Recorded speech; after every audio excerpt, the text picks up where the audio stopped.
All right. Hello, everyone, and welcome to our second Google Plus Hangout on Google Shopping.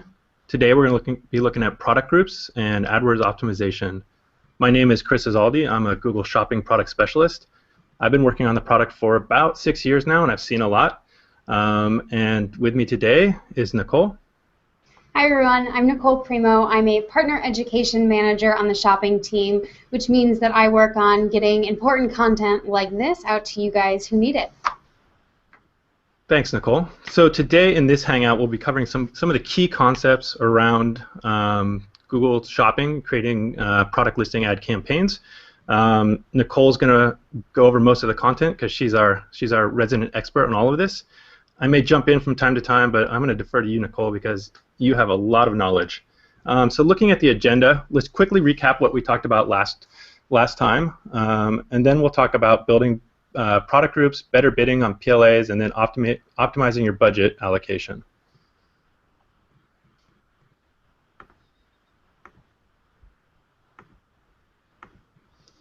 All right, so as a recap of the last Hangout on air, just quickly go through what we covered. To use product listing ads, the first thing you have to do is submit your content to Google Merchant Center. You can see the URL here where you would create your free Google Merchant Center account. You can use your own Google account to sign in. You can create a Google account. We went through that last time. Look for that video with the information on how to get started. Then we covered how you would create your data feeds. Very high level, there's two ways to format your feeds. You can use a simple text or TXT file, which is great for beginners, and it's an easier way to view the data. Or you can use XML. XML is great if you have a site that creates an automated XML export file that you can then sort of format for Google Merchant Center and Google Shopping. XML is a little more complicated, so it's definitely better for merchants that are familiar with XML and that are a little more technical. After we looked at how to create your feeds, then we looked at how to upload them. Again, very high level. There's three main ways to do it. One is manual upload through the account. So in this method, you would simply go into your Merchant Center account, click the Upload option on the Data Feeds tab, and you can upload your file right there. The drawback to this method is that you can't automate this method, so it's really great for testing your first feed or doing one-off uploads. Then we looked at the schedule upload. I mentioned that this is the one that's becoming more and more popular. This is a great method for automating your uploads. You would tell us a URL where your file is. You would tell us when we should come find it. And then we would pick it up automatically at the scheduled time. Finally, we looked at FTP upload. This is the original method for submitting products to Google Shopping, so this one's been around for a long time. Lots of merchants use this one as well, and this is another great way to automate your uploads. The only difference here is the automation for FTP would be done on your side, on your own end. Finally, once you've uploaded your feed, your final step is to link your Merchant Center account to your AdWords account, and then you can start creating your AdWords campaigns for shopping, and that's what we're going to talk about today.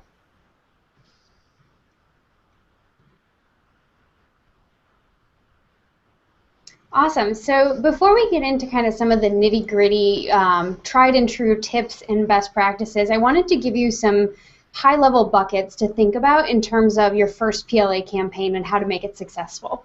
So the first thing we're going to do when we're creating a PLA campaign is we're going to focus on high-value segments.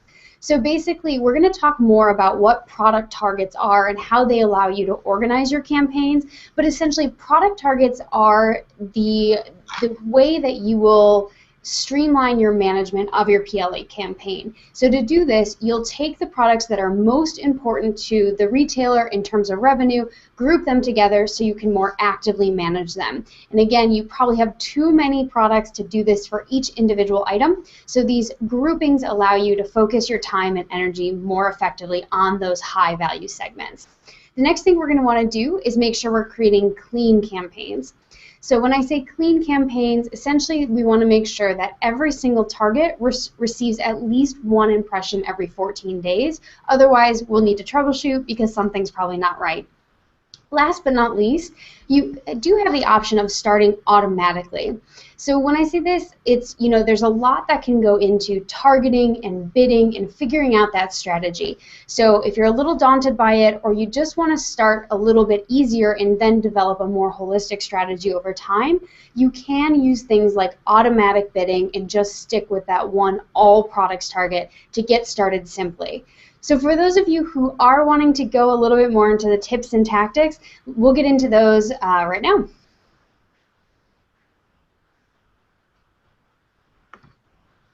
So first of all product listing ad campaigns center around this concept of product targets. So those of you who've been following the blog, like I recommended in our last Hangout, you may have noticed that shopping campaigns is a new campaign management system that is being launched and currently is in limited release, but is eventually rolling out to everybody as an option. So I'll just mention that product targets and that concept is still the core of managing product listing ads, even if the AdWords interface looks a little bit different. So I say that because this is still important information and still the way that you'll functionally manage your product listing ad campaigns. So product targets are, the concept is most retailers have way too many products to bid individually on each item. So targets allow you to group products that deserve similar bids. So the idea here, again, is that these groups allow you to manage your ROI on the most important, the highest value product segments. And to do this, what you'll do is you'll use attributes from your data feed to essentially match those attributes to the products that you want to group and then put a bid on that target.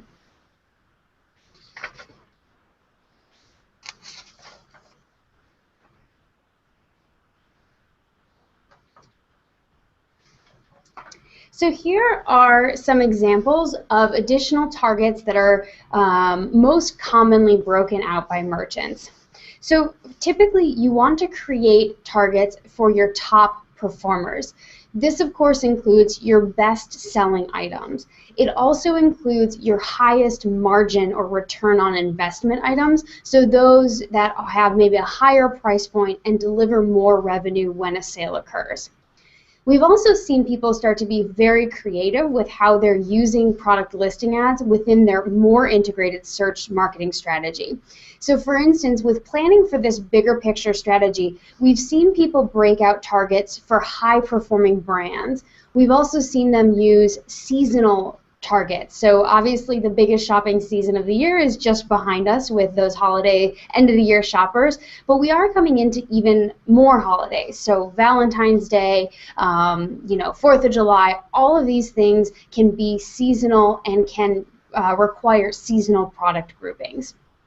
Of course, you can also use this if you have new products that you're launching, so you use those targets to group for awareness, and of course retail promotions as well, so items that you're looking to push more aggressively at a particular time.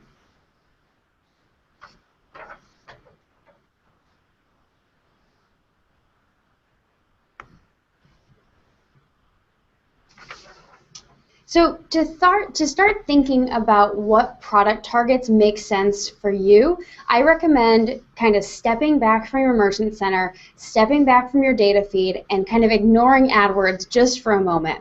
Essentially what I recommend you do is take a look at your inventory and kind of your internal sales data.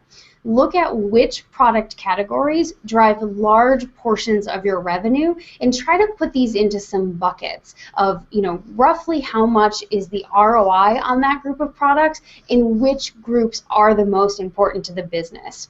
So here's a fairly simplified example for Acme Bikes. Essentially, they saw that they're a bike retailer, a high-end bike retailer in particular, so professional bikes were really important to them, and the average ROI was about $500.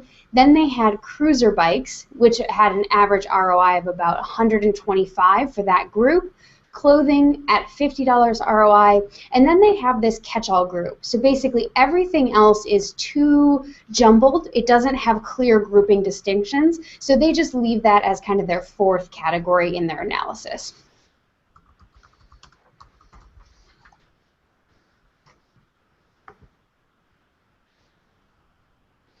So conceptually, what needs to happen next is now that you've got your series of categories and product groupings, you need to think about how those will map to your data feed.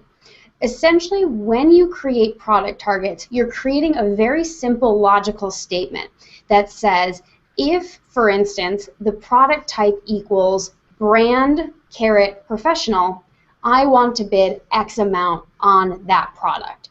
So that grouping is, again, that very simple logical statement where you say, if the criteria meets this qualifier, I want to do X with it in terms of my bid.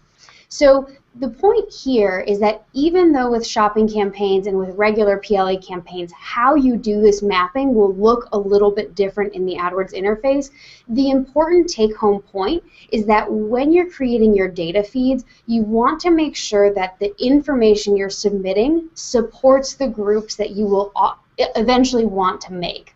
So for instance, in this example, if you look at that product type, under the product target, both professional bikes and cruiser bikes rely on that product type attribute in the feed. So for instance, if Acme Bikes kind of put together their data feed very quickly, maybe they wouldn't have paid attention to making sure that product type for every cruiser bike was the same. And this can be as simple as omitting the S on the end of cruiser. So again, point here, pay attention to those potential product groupings when you're creating your data feeds so that you can easily map your high ROI segments to the attributes in your feed.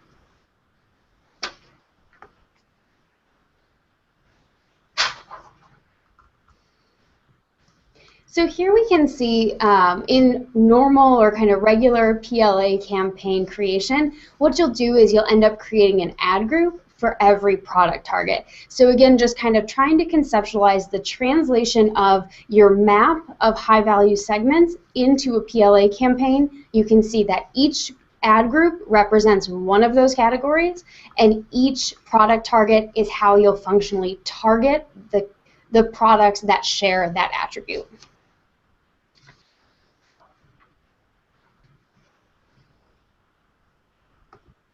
So here's an important step.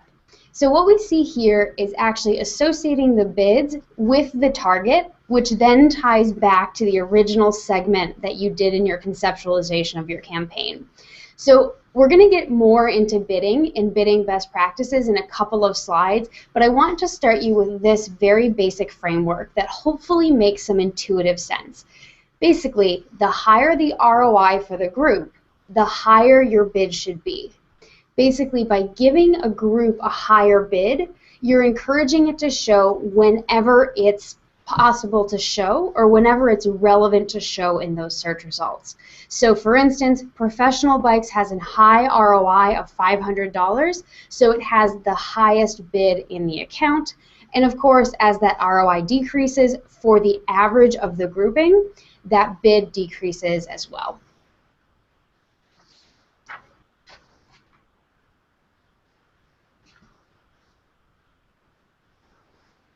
So here's where we get into that data feed component that I mentioned a little bit earlier as well. I just can't emphasize enough kind of driving home that point that your data feed is the driver of your product listing ad campaign. If it's well organized with high quality data, you'll have a much easier time being successful with product listing ads.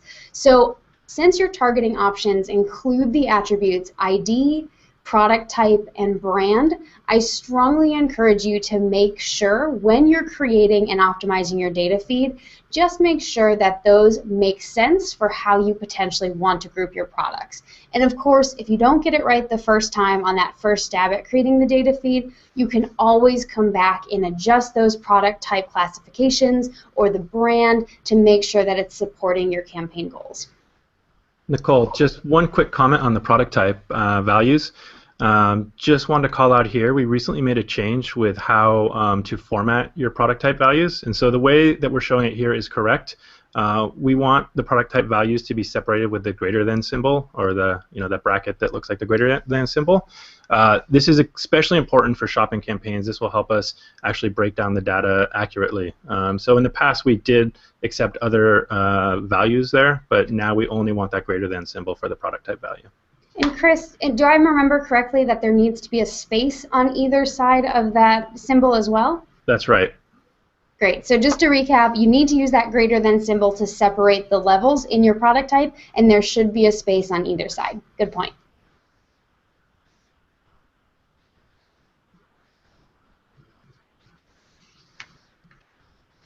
Okay, so we're getting into some optimization best practices. So the very first thing I'll just say here is that one of the most important things you can do is, after you've done this initial campaign design by stepping back and looking at your sales and breaking into those original high value larger categories, the most important thing you can do on an ongoing basis is continue to find additional high-performing products and break them out into more granular, more specific groupings. So one way that you can find some additional high performers is by looking at the search query or search terms report. Essentially, this report gives you a list of all of the actual search queries shoppers typed in to find and click on a specific product listing ad. So with this information, for instance, if you look at what's happening in your all products category, so that everything else category, you might find, like Acme Bikes did on the right here, that they're actually getting a lot of queries for their gear systems. Now remember, they had only broken out professional bikes, cruiser bikes, and clothing. So they're actually finding that real shoppers are looking for the gear systems that they have in stock. So that's a great opportunity for them to break out an additional product target, give it a slightly higher bid, and kind of leverage what's already working in their campaign through high search volumes. So the other thing I'll mention here is that you can use negative keywords in product listing ad campaigns. So keywords don't help you do anything, but negative keywords are a way that you can prevent your products from showing on certain terms. I caution you to be a little bit careful with negative keywords because you don't want to overly exclude potential placement for your product listing ads. But the use case here is if you come across something in your search terms report that's totally irrelevant, you can add it as a negative keyword.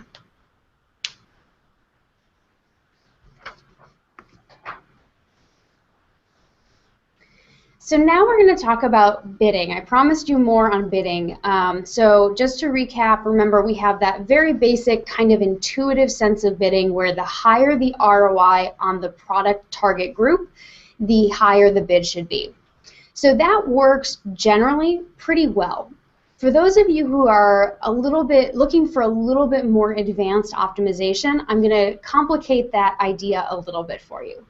So basically, when deciding which product to show for a given query, Google uses two factors. It looks at the relevance of the product and it looks at the bid for that product.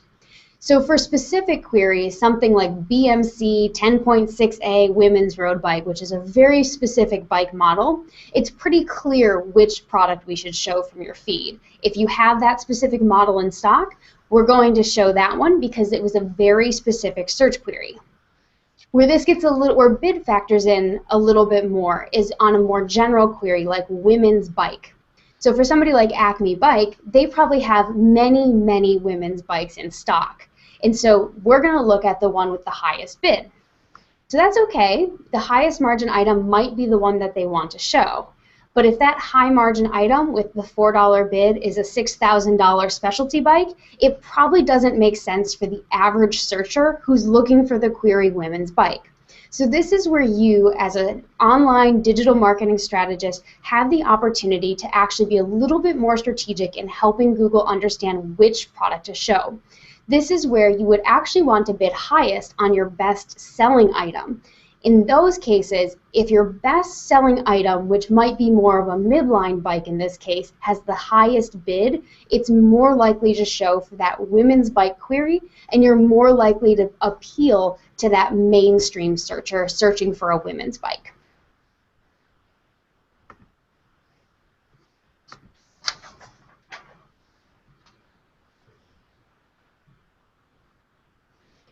So here's just another kind of conceptual way for thinking about what we just talked about.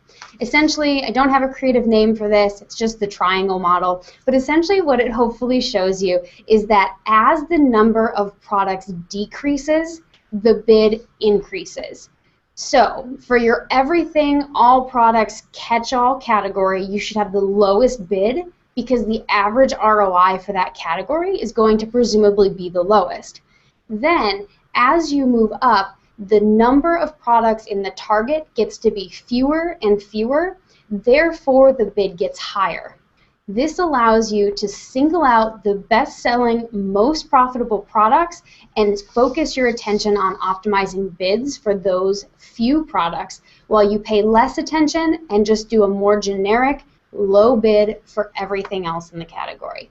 So hopefully this starts to make sense. I know it can be a little bit much to wrap your mind around at first, but take a look at those last two slides between kind of thinking about bidding highest on your best-selling items and then working your way down through larger targets to get a lower and lower bid until you bottom out and kind of get that catch-all with your all products target.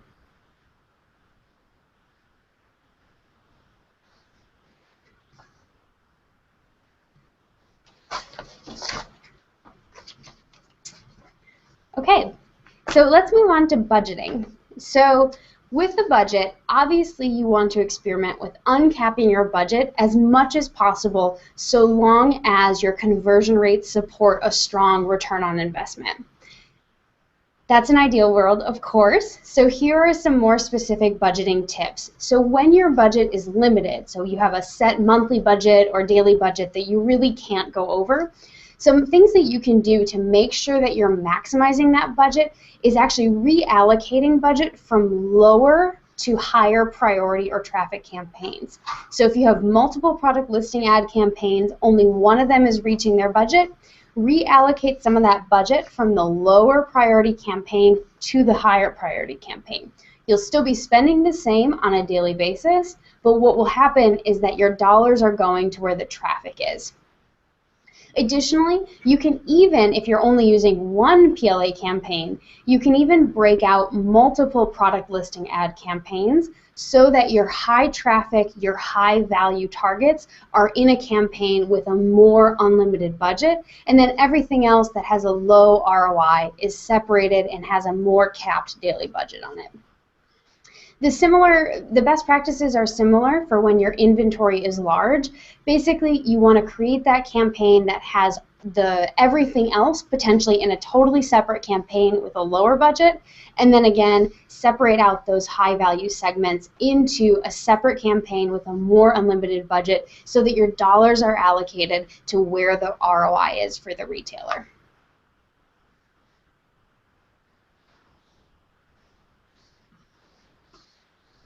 Here's an example or a visualization of what that budget breakout might look like.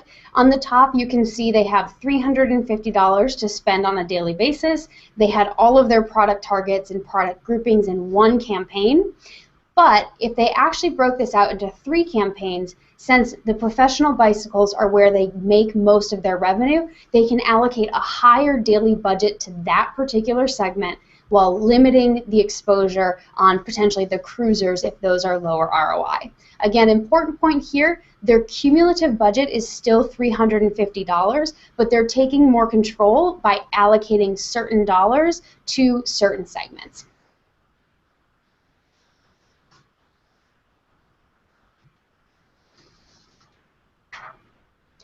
So we've arrived at the end of our optimization session. Just to do a quick recap, essentially what it takes to move from a very basic PLA campaign to one that has more optimization and ROI potential is breaking out your bests. So when I say breaking out your bests, I mean creating those product targets for your highest margin, your best selling, your best seasonal, or your best overall return on ad spend products. Give them a separate product target and bid aggressively on these items.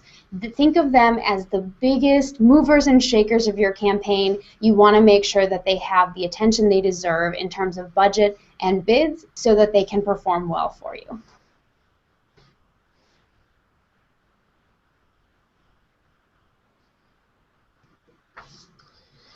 All right. Thanks, Nicole. That was awesome. I definitely just learned a lot right there. So I appreciate you inviting me to your training. That was very, very helpful for me as well. Okay, so that wraps us up for today. Thank you all for attending. We're going to be taking live questions in the North American Partners community right after this. So please ask your questions and include the hashtag #AskTheExpert. It's not plural. I got confused last time, but it is just Ask the Expert. So hashtag #AskTheExpert, and we'll be sure to answer all your questions. Our next session will be on March 13th, and we'll be doing a live Q&A. So you can do a live Q&A with Nicole and myself on March 13th. Nicole, do you have anything else to add? No, I look forward to your questions, and we'll see you next time.